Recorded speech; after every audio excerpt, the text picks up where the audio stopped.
கனமழை எச்சரிக்கைக்கான ஆபத்து நீங்கி இருக்கிறது. இது குறித்து விளக்குகிறார் நம்முடைய சிறப்பு செய்தியாளர் சடையாண்டி. இப்போ அந்த கனமழைக்கான எச்சரிக்கை நீங்கியது என்றால் இந்த புயல் கரையை கடக்க தொடங்கி அது முடிவது வரைக்குமே கனமழை இருக்காதா சென்னைக்கு? நிச்சயமா அபிநயா, அந்த பெஞ்சல் புயலானது கரையை கடக்கக்கூடிய நிகழ்வு தொடங்கிவிட்டது. இருப்பினும் காற்றினுடைய வேகம்தான் இருக்கிறது. மழை மேகங்கள் பெரிய அளவில் கரையை நோக்கி வரவில்லை என்பது மிக தெளிவாக இங்கே இருக்கக்கூடிய புகைப்படமே உணர்த்துகிறது. இணையதள வரைகல புகைப்படம் மூலமாக நம்ம மிக தெளிவாக பார்க்கலாம். கரையை கடக்கக்கூடிய நிகழ்வு, அந்த பெஞ்சல் புயலானது கரைக்கு மிக அருகில் வந்துவிட்டது என்பதை இந்திய வானிலை ஆய்வு மையம் கொடுத்திருக்கக்கூடிய அந்த தரவுகளின் அடிப்படையில் இந்த வரைகலை இணையதளம் மூலமாக கொடுக்கப்பட்டிருக்கிறது. அதில் மகாபலிபுரத்திற்கும் மரக்காணத்திற்கும் இடைப்பட்ட பகுதிகளில் கரையை கடக்கக்கூடிய நிகழ்வானது தற்பொழுது நடைபெற்று கொண்டிருக்கிறது. அந்த கண் பகுதி 40 கிலோமீட்டர் தொலைவில், மகாபலிபுரத்திலிருந்து 40 கிலோமீட்டர் தொலைவில் இருக்கு. அந்த வெளிவட்டார பகுதி கரையை நெருங்கி விட்டது. மாலை 5:30 மணிக்கு கரையை நெருங்கி விட்டது என்று இந்திய வானிலை ஆய்வு மையம் அதிகாரப்பூர்வமாக அறிவித்திருக்கிறார்கள். ஆனால் சென்னையில் மாலை 5 மணியிலிருந்தே பெரிய அளவிற்கான மழை இல்லை. இன்று இரவும் பெரிய அளவிற்கான மழை இருக்காது என்று இந்திய வானிலை ஆய்வு மையமும் தெரிவித்திருக்கிறாங்க. இப்ப இருக்கக்கூடிய மேக கூட்டங்களும் அதைத்தான் உணர்த்துகிறது. தற்பொழுது நம்ம இங்க தெளிவா இதில் இங்க இருக்கக்கூடிய வரைகலையிலேயே பார்க்கலாம். சென்னையில பெரிய அளவிலான மேக கூட்டங்கள் எதுவுமே இல்லை. லேசான மழைக்கு மட்டுமே வாய்ப்பு இருப்பதாக இந்த இணையதள வரைகலமே நமக்கு மிக தெளிவாக உணர்த்துகிறது. கல்பாக்கம், கரையை கடக்கக்கூடிய இடமான புதுச்சேரி, மரக்காணம் ஆகிய பகுதிகளில் கனமழை இருக்கும் என்ற ஒரு எச்சரிக்கையும் இந்த புகைப்படம் மூலமாக நம்மால் உணர்ந்து கொள்ள முடிகிறது.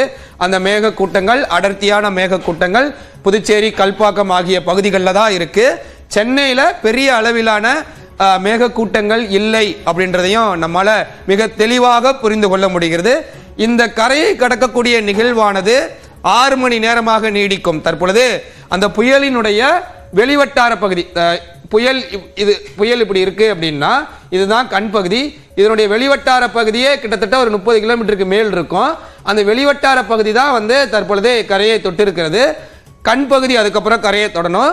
அதுக்கப்புறம் பின்பகுதி, பின் வட்டார பகுதி, அதுவும் கரையை கடக்கணும். கிட்டத்தட்ட 3 நிகழ்வு புயல் கரையை கடக்கும் போது நிகழும்.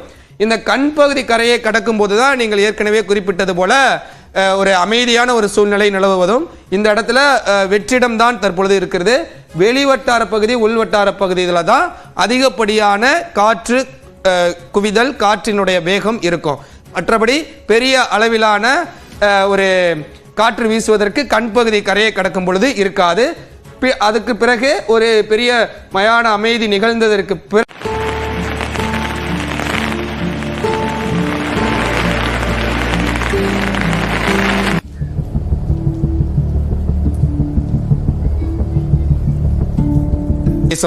காற்று மட்டும்தான் வீசும், பெரிய அளவிற்கு மழை இருக்காது அப்படின்றதையும் தெரிவிச்சிருக்கிறாங்க. தற்பொழுது இங்க இருக்கக்கூடிய மேக கூட்டங்களே நம்மளுக்கு மிக தெளிவாக உணர்த்துகிறது. சென்னையை பொறுத்தளவிற்கு இன்று இரவுக்கு பெரிய அளவிலான மழை மேகங்கள் இருக்காது. தற்பொழுது 8 மணி நிலவரப்படி இந்த மாதிரி மழை மேகங்கள் இல்லாத ஒரு சூழ்நிலை நிலவி கொண்டிருக்கிறது.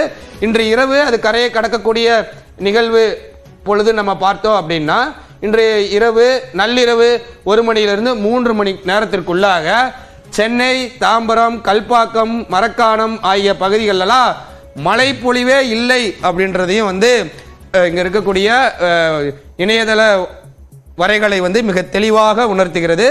இந்த புயலானது கரையை கடந்து விழுப்புரம் ஆகிய பகுதியில் ஆழ்ந்த காற்றழுத்த தாழ்வு மண்டலமாக வலுவிழந்து விடுகிறது.